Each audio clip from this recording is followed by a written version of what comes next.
Hey there, it's Patrick Franco, and let's take a look at thread the needle. This pose is a prone spinal twist that you'll often see in the warm-up section of a yoga class because it warms up the spine simply by getting that nice rotation. You could also see it towards the end of a yoga class after some counterbalancing for back bends or even forward folds. Thread the needle stretches the muscles of the back, the abdominal muscles, the outer hips, as well as the shoulders.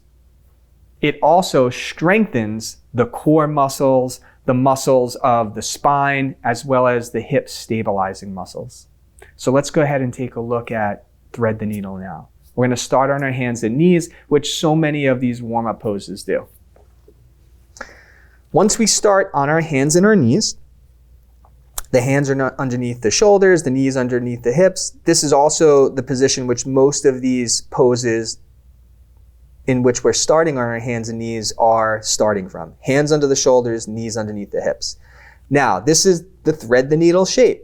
I'm going to take one hand and thread the needle, which is coming behind the opposite wrist. And as that happens, my palm is facing the ceiling and my ear is resting on the floor. Now, the other hand stays bent. You might need to adjust it to give yourself the ability to balance without tipping yourself over. So for me, I'm just going to widen it a little bit so that my elbow can be at 90 degrees over my wrist. And once that happens, I can also use this hand to press down, which will encourage the turning of my spine a little bit more. Now, the back legs have a couple options. I like to hook my ankles because that just grounds them down in a way that stabilizes me. So, as I inhale, I'm trying to lengthen, and as I exhale, I can press my left hand down and turn my trunk more towards the ceiling, which is the spinal twist. One thing that often happens is that in this pose is that as we twist, the hips also start to twist, and then that shortens the length of the spine. So let's do it again. Here I am. I'm going to hook my ankles. Now, this outer hip, the side I'm turning towards, wants to pull towards my armpit. So this is a common mistake for students when they're practicing this pose. So we want to do both. We want to be able to twist, but we also want to lengthen the spine. So as I twist, I need the ability to pull my outer hips back and away to keep length in my spine as I turn. And it's hard to do, but it's just a subtle focus that will just give you more space in order to turn over time. So one thing we can do with this pose is to use some support underneath the head.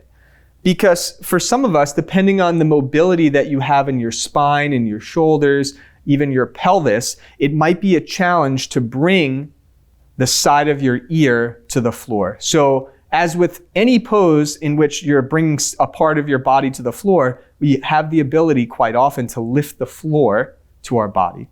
So I'm going to use a block, and instead of bringing my right ear all the way to the floor, I can bring my right ear to the block instead, and this just gives me a little more space in order to focus on this turning of my spine. So let's take a look at it now. With the addition of the yoga block, I thread the needle. I lay my right shoulder on the floor. You might have to adjust the block. As my right shoulder comes to the floor, I can rest my right ear on the block. I'm going to hook my ankles just to stabilize. And then as I breathe in, I lengthen. As I breathe out, I'll turn. And again, I pull those outer hips away to keep the sides of my trunk turning. There shouldn't be strain in the face or the throat or the neck. It should be a natural rotation of the rest of the spine. And then we can come out. All right. There we have it. Thread the needle, a great pose, a twisting pose that we use in the beginning of a class to warm up the spine, or at the end of the class to counterbalance maybe some big back bends or forward folds. We'll see you in the next pose.